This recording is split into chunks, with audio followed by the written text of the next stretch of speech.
ស្ដីបងប្អូនអតិថិជនទាំងអស់គ្នាត្រូវការ Huawei 4G បាទតកតងជាមួយនឹង Wi-Fi ហើយ model នេះស្អាតបាទតកតងជាមួយនឹង926បាទតកតងជាមួយ model តូចសលឹងស្អាតកាន់ថ្មបានរហូតដល់5ទៅ6ម៉ោងបាទតកតងជាមួយនឹងការប្រើប្រាស់បើសិនជាយើងដាក់ sleeping យើងអាចកាន់រហូតដល់8ម៉ោងតកតងជាមួយនឹង model មួយនេះហើយ LTD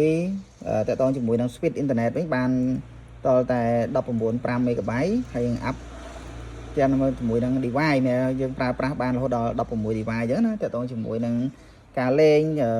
ទូរស័ព្ទឬមួយកុំព្យូទ័រឬមួយក៏ iPad tablet អីហ្នឹងបាទហើយបើសិនជាបងប្អូនត្រូវការតាមឡានតាមអីត្រូវតែម្ដងបាទតកតងជាមួយនឹង model នេះបាទហើយថ្មនេះ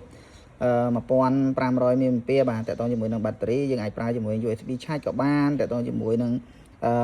តុយបរិយនៅក្នុងឡានក៏បានដែរបើសិនជាករណីអស់ថ្មអីបាទនេះគឺ model Huawei បាទស្អាតតូចសលឹងបាទព្រោះខ្ញុំអត់បាន unboxing ទេតែដឹងស្អាតដែរដូចក្នុងរូបរាងអញ្ចឹងបាទអរគុណ